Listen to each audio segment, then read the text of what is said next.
Subtópico 3, a vitória final sobre Satanás. A derrota final de Satanás, na verdade, teve início com a morte, ressurreição e ascensão de Jesus. A partir daí, as acusações do diabo contra nós caíram por terra, porque quem nos justifica diante de Deus é o próprio Cristo. Romanos 5:1, 8:33. No Apocalipse, vemos que Miguel e seus anjos venceram o dragão e seus demônios, Apocalipse 12, 7-9. O mérito da vitória, porém, não cabe ao arcanjo, pois este sempre atuou em nome do Senhor, Judas 9. Mais adiante, o diabo é amarrado por 1000 anos para finalmente ser lançado no lago de fogo, Apocalipse 20, 3 e 10. Diante das arremetidas do adversário, sejamos valentes e confiantes na própria intervenção divina, pois temos nesta luta uma gloriosa promessa, Romanos 16, 20. Então, a promessa de Deus que em breve esmagará Satanás debaixo dos nossos pés, ou seja, aí está falando da igreja, está falando de Jesus Cristo como cabeça dessa igreja, né? Então, Satanás passou a ser derrotado a partir do momento que Jesus morreu por nós na cruz e ressuscitou. Veja bem, Deus armou uma sataneira para Satanás. Você sabe, para pegar um rato, né? Antigamente a gente usava uma ratoeira. Então o rato era enganado, que ele ia comer ali e acabava sendo preso na ratoeira. Satanás achou o quê? Que estava vencendo a luta contra Jesus. Ele achou que derrotou Jesus quando Jesus foi crucificado. Então ele armou todo o plano, ele incitou as pessoas, fez tudo que era necessário para que Jesus morresse na cruz.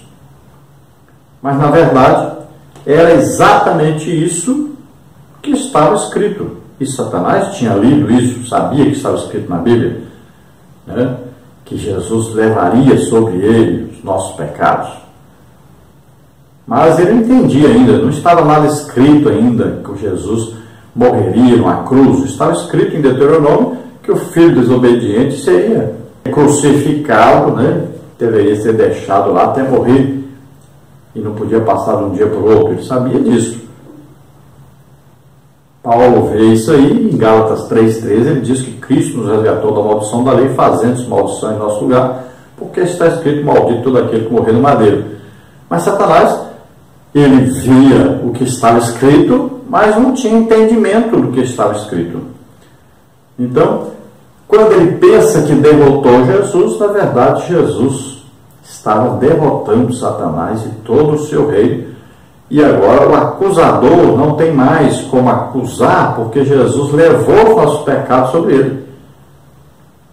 Então, agora, nenhuma condenação há para os que estão em Cristo Jesus, que não vivem mais segundo a carne, mas segundo o Espírito. Olha só. Então, houve uma derrota, na verdade, aí, de Satanás, o acusador. Então, ele nos incentivou a pecar, nós nos vendemos ao pecado, mas Jesus nos comprou para Deus pelo seu sangue derramado na cruz do Calvário. Então ele nos libertou do poder do pecado, nossos pecados foram apagados, nós fomos aí ligados a Deus pelo Espírito Santo, temos comunhão com Deus, somos filhos de Deus.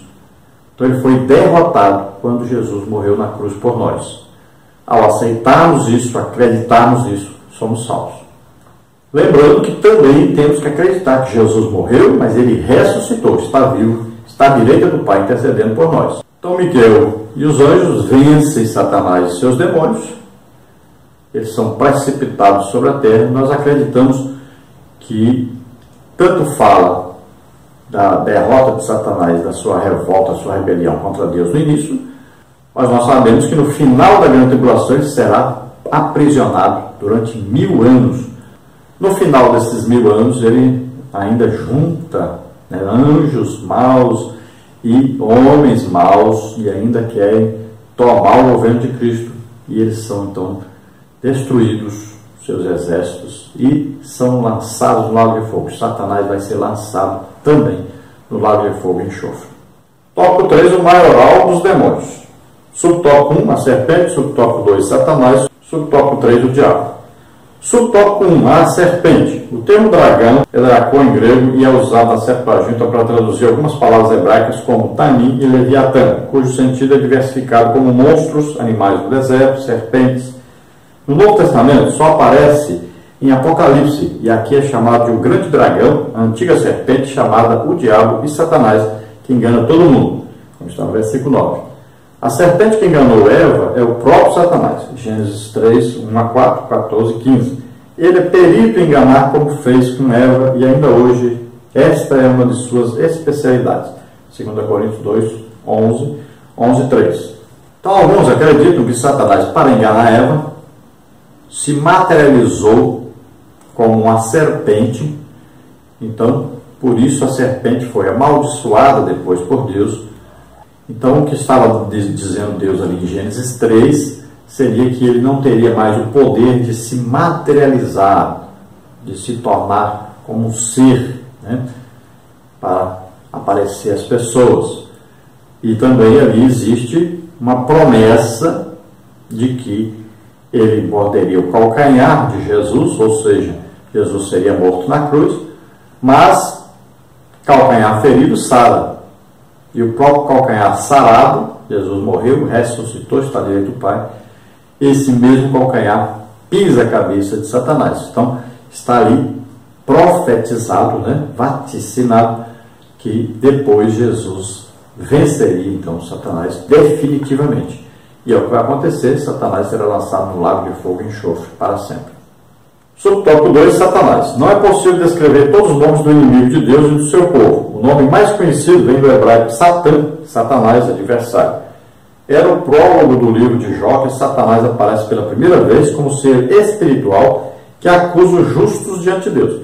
As Escrituras o revelam primeiramente com o nome pessoal, quando induz o rei Davi a fazer o recenseamento. Então Satanás se levantou contra Israel e incitou Davi a numerar a Israel. 1 de Crônicas 21. Então nós encontramos na Bíblia aí pelo menos 25 nomes para Satanás. Nós vamos mostrar para você rapidinho esses nomes para você ter conhecimento.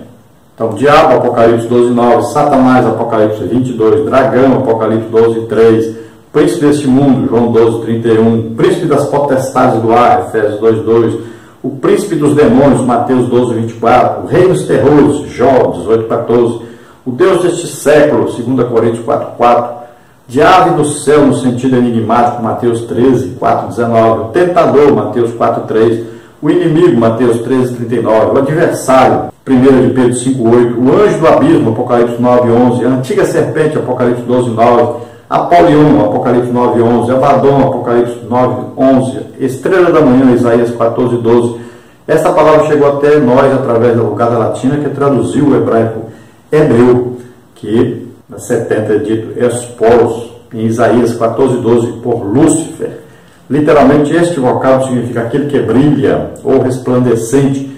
Então, a Almeida Revista Atualizada traduziu por a estrela da manhã, a referência aplicada ao rei da Babilônia e da inferência a Satanás, Isaías 14, 12, Ezequiel 28, 13. O pai da mentira, João 8, 44. O homicida, João 8, 44. A mortalha, Isaías 14, 19. O espanto, Ezequiel 28, 19. Belial, 2 Coríntios 6, 15. Beuzebu, Mateus 12, 24. Querubim ungido, Ezequiel 28, 14. Querubim protetor, Ezequiel 28, 16. Esses dois títulos ele perdeu automaticamente após sua queda. Observa a sentença: tu eras e não tu és, como se ele ainda fosse. Ezequiel 28, 14. Porta-se como leão rugidor. 1 de Pedro 5, 8. O anjo de luz, 2 Coríntios 11, 14. O aferidor, Ezequiel 28, 12. E etc. Então veja quantos nomes são atribuídos a Satanás na Bíblia. Então, como cremos que Jó é o primeiro livro, então desde Jó até Apocalipse existem vários nomes dados a Satanás. Subtópico 3, o diabo. O termo grego diabos, caluniador, é usado com frequência na Septuaginta para traduzir a palavra hebraica Satã, adversário. O termo vem do verbo diabalo, acusador, acusar, difamar, enganar, provocar um desacordo. A especialidade dele é enganar e acusar. Jesus disse que a essência da natureza dele é mentira. Vós tendes por pai ao diabo e quereis satisfazer os desejos do vosso pai. Ele foi homicida desde o princípio e não se firmou na verdade, porque não há verdade nele. Quando ele profere mentira, fala do que ele é próprio, porque é mentiroso, pai da mentira. João 8, 44. Sua habitação ainda não é o inferno. Ele ainda será lançado nesse lugar, o fogo eterno preparado para o diabo e seus anjos. Mateus 25, 41.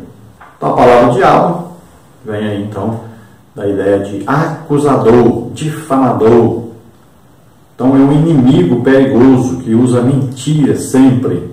Ele é mentiroso, pai da mentira, como o próprio Jesus afirmou. E Jesus disse que o inferno foi preparado para Satanás e seus demônios, ou seus anjos, né? Os anjos de Satanás, os anjos maus, são os demônios. Então nós devemos saber que o destino final mesmo de Satanás é o lago de fogo e enxofre. Isso já está decidido, né? Já foi julgado, foi condenado. Não existe como mudar isso. No reino aí dos anjos, a decisão que eles tomam é uma decisão definitiva. Eles são eternos. Não são como os homens, sujeitos à morte, sujeitos ao arrependimento, né? E à restauração. Só aceitar Jesus como Senhor e Salvador. E os pecados são apagados. Eles não. Jesus não morreu por causa dos anjos, nem pelos anjos. Morreu por nós. Então a decisão que eles tomaram é definitiva, é eterna. Então eles já têm um destino. Já foram julgados, condenados, e o destino já está pré-determinado, que é o lago de fogo e enxofre.